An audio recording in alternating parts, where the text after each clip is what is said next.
wabarakatuh. Kali ini kita akan mempelajari tema 2, selalu berhemat energi, subtema 1, sumber energi, pembelajaran 4 dengan muatan pembelajaran PKN dan bahasa Indonesia. Mari anak-anakku semua kita mempelajari materi ini dengan penuh semangat. Sumber energi apa yang membuat lampu bisa menyala? Ayo adik-adik, amati lampu di sekitar kalian. Mengapa ya lampu itu bisa menyala? Dari mana sumber energinya? Ayo kita pelajari bersama-sama. Salah satu sumber energi yang banyak digunakan di sekitar kita adalah listrik. Sumber energi listrik digunakan manusia sehari-hari untuk membantu aktivitasnya. Amatilah gambar berikut ini. Perhatikan gambar berikut adik-adik. Kita menggunakan energi listrik untuk membantu aktivitas kita sehari-hari. Contohnya, TV sumber energinya adalah dari listrik. Kulkas juga dari listrik juga. Lampu sumber energinya juga dari listrik. AC, kipas angin, komputer, itu semua sumber energinya berasal dari listrik. Jadi, salah satu sumber energi yang banyak digunakan oleh manusia adalah listrik adik-adik. Coba kalian bayangkan jika tidak ada listrik di sekitar kita. Kalau kita mati lampu saja, sudah bingung ya adik-adik ya. Nah, sudah gelap, panas mungkin karena tidak bisa menyalakan kipas atau AC. Itu yang kita rasakan ketika tidak ada sumber energi listrik di sekitar kita. Apa yang diceritakan pada gambar tersebut adik-adik? Nah, dari gambar ini menceritakan bahwa manusia itu hidup tidak lepas dari energi listrik. Televisi sendiri bersumber dari energi listrik yang diubah menjadi energi cahaya dan energi suara. Jadi adik-adik, dalam cerita gambar ini menandakan bahwa manusia juga tidak bisa lepas dari sumber energi listrik. Sebutkan peristiwa pada gambar yang terkait dengan sumber energi listrik. Nah, kalian bisa menyebutkan, misalnya, televisi ini bersumber dari energi listrik yang diubah menjadi energi cahaya dan energi bunyi. Lalu misalnya lampu lagi. Lampu ini peristiwa yang terkait dengan sumber energi listrik juga, karena lampu ini sumber energinya adalah listrik ya.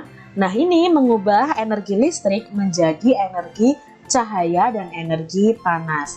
Nah, kalian bisa sebutkan contoh elektronik lain yang menggunakan sumber energinya adalah listrik.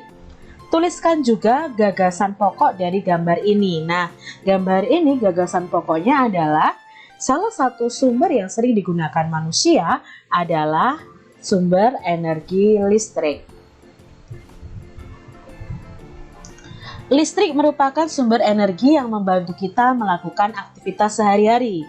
Dengan adanya energi listrik, kita dapat menyalakan lampu, televisi, radio, setrika listrik, dan lain-lain. Kita semua berhak mendapatkan energi listrik. Tetapi adik-adik perlu kalian ingat, kita juga punya kewajiban. Kewajiban kita adalah menghemat penggunaan energi listrik. Tentunya kalian masih ingat tentang hak dan kewajiban. Hak itu apa yang harus kita terima, kewajiban itu apa yang harus kita lakukan. Dalam kaitannya dengan energi listrik, kita itu mempunyai hak untuk mendapatkan listrik. Tetapi kita juga punya kewajiban untuk menghemat penggunaan energi listrik. Perhatikan gambar berikut ini adik-adik. Di sini ada seorang anak yang sedang tidur, laptopnya menyala, suara laptopnya menyala, tetap dinyalakan, TV-nya juga menyala, tapi malah ditinggal tidur adik-adik. Nah, menurut kalian bagaimana ya gambar ini? Apakah dia sudah mendapatkan haknya? Yuk kita jawab pertanyaan berikut. Apakah kita berhak menyalakan televisi? Jelaskan. Pasti kita berhak adik-adik. menyalakan televisi karena kita berhak mendapatkan energi listrik. Lalu yang kedua, apa yang terjadi jika TV menyala tetapi tidak ada yang menontonnya? Seperti gambar ini. Ya, akan boros energi listrik nih adik-adik. Karena tidak ada yang menonton tapi TV-nya tetap menyala. Jadi itu kan boros energi listrik. Apa yang perlu kamu lakukan jika akan tidur adik-adik? Nah, kalau kalian akan tidur ya matikan semua barang elektronik kalian. Contohnya TV, lalu laptop, bisa kalian matikan lampu untuk menghemat energi listrik. Apa yang perlu diperbaiki dari sikap pada gambar di atas? Nah, yang perlu anak ini perbaiki adalah harusnya dia mematikan semua barang elektronik sebelum dia tidur. Bandingkan dengan gambar ini adik-adik. Nah, di sini ada gambar satu keluarga yang nonton televisi bersama. Pertanyaannya, apakah kita berhak menyalakan televisi? Ya, kita berhak adik-adik. Kita berhak menyalakan televisi dan berhak mendapatkan sumber energi listrik. Apa manfaat kita menonton TV bersama-sama anggota keluarga? Nah, nonton TV bersama anggota keluarga itu ada manfaatnya. Bisa menjalin kekeluargaan, bisa akrab ya dengan keluarga, lalu bisa menghemat energi juga. Coba adik-adik bayangkan, ayah menonton televisi sendiri di kamar, ibu menonton di ruang tamu, adik menonton televisi di kamarnya mungkin. Itu akan lebih boros energi dan ada kekurangannya di situ apa? Tidak ada rasa kebersamaan di dalamnya. Berikutnya, apa yang akan terjadi jika setiap anggota keluarga menonton televisi sendiri-sendiri? Apa yang akan terjadi adik-adik? Ya, tentunya boros energi listriknya. Lalu tidak terjalin kebersamaan. Itu akibatnya adik-adik.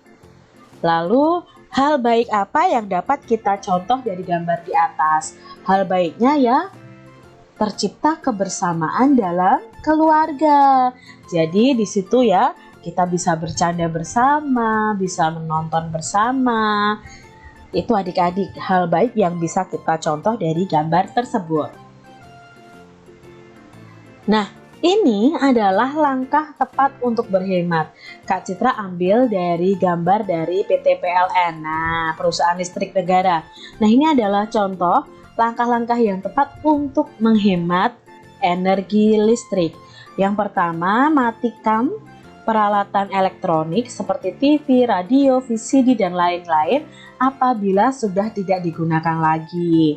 Lalu yang kedua, usahakan menanak nasi pada saat mendekati waktu makan. Bila orang tua kalian menanak nasinya pakai rice cooker, itu mendekati waktu makan baru menanak nasi.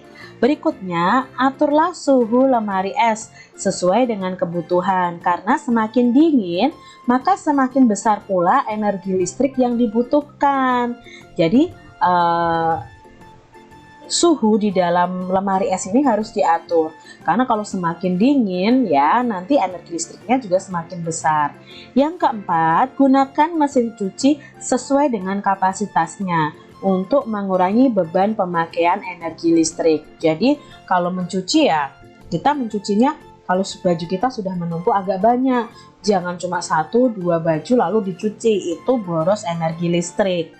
Berikutnya, aturlah panas setrika sesuai dengan jenis bahan pakaian kita.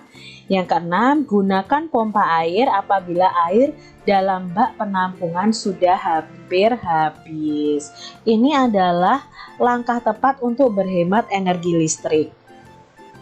Ada juga contoh yang lain, yaitu seperti ini adik-adik ya.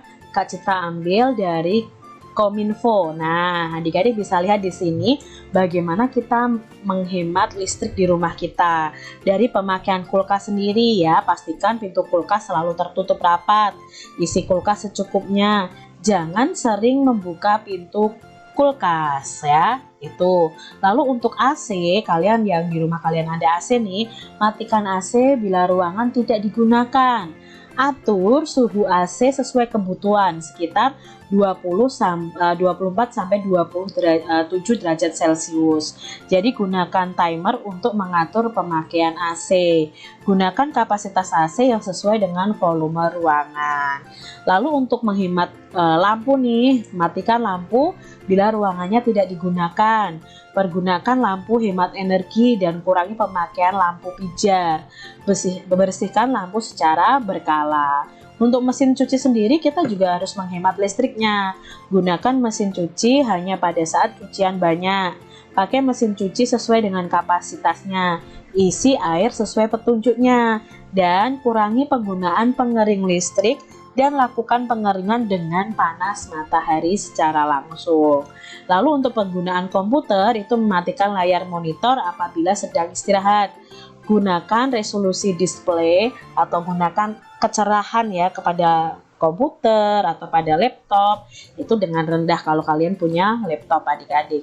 Nah, ini tadi adalah tips mudah hemat listrik di rumah.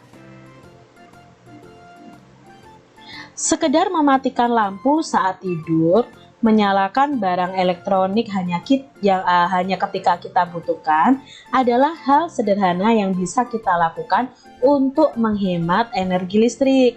Menggunakan listrik dengan bijak adalah ketika kita menghematnya. Hemat energi listrik artinya kita sudah melaksanakan hak dan kewajiban secara seimbang. Jadi kita menerima hak kita juga harus melakukan kewajiban kita.